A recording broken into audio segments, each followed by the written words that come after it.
غدا ب50 جنيه لفردين. والله العظيم زي ما انت سامعه كده. تعالى اقول لك انا جبت ايه بال50 جنيه وغدا خارج عن المألوف. بس قبل اي حاجه صلي على الحبيب قلبك يطيب، اعملي لايك وقولي لي رايك في الكومنتات. وطبعا ما تنسيش تكتبي لي ميزانيتك ايا كانت هي كام، وانا ان شاء الله هعمل لك ميزانيات زكاه يوميه واسبوعيه وحتى شهريه باصناف موجوده وعلى قد الايد وارخص اسعار باذن الله. كيس المكرونه اللي على الشمال ب 11 جنيه وحوا ب 13 جنيه. انا استخدمتها ب 11 جنيه. وده نص كيلو سجود كنت جايباه من عربيه القوات المسلحه ب70 جنيه. خدته ربع بس مسكته قصقصته. وكمان تقدري تجيبي السجق البلدي الجملي ب50 جنيه الربع كيلو. بجيبه من على الشارع في عين شمس، لو انتم من عين شمس عارفين الحته اللي انا بقول لكم عليها.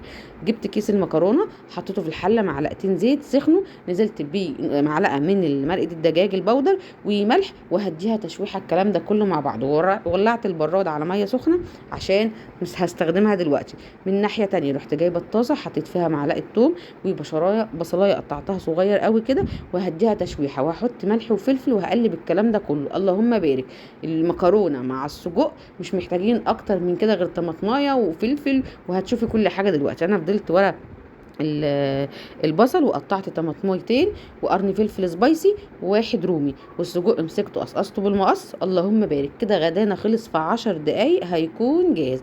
صلي على الحبيب قلبك يطيب. لو لسه ما عملتيش اللايك اعملي اللايك واكتبي لي ميزانيتك ايا كان، يوميه او حتى اسبوعيه او شهريه. ان شاء الله انا بعمل ميزانيات كتير مختلفه وبجدد فيها على قد ما اقدر.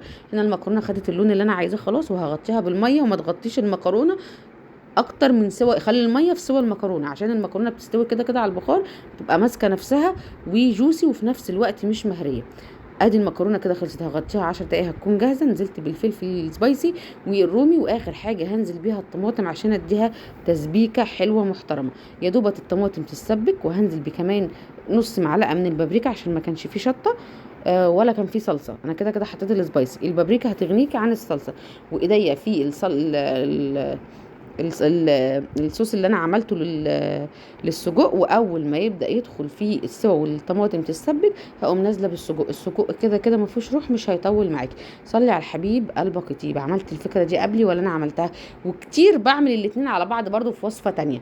احنا بنجدد طول ما احنا قاعدين في الوصفات. حطيت ملح وفلفل وحطيت البابريكا، وهنا المكرونه بدات تدخل في السوا، هوطي عليها 10 دقايق هتكون جاهزه شامله. اللهم بارك. ريحه الاكل كانت حلوه. اخر حاجه هنزل بيها السجق، يا دوب هديله تقلبتين. خدي بالك اللي احنا مقصقصينه يعني مفتوح، يعني سهل اللحم اللي فيه او الحشوه اللي فيه تطلع، فقلبيه بالراحه عشان ما يطلعش منه.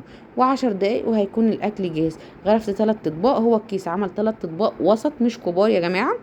وشويه السجق نكمل بيهم بشويه عيش. وصلي على الحبيب قلبك يطيب. غدا اول عن اخر ب50 جنيه، وما كلفكيش ال50 جنيه.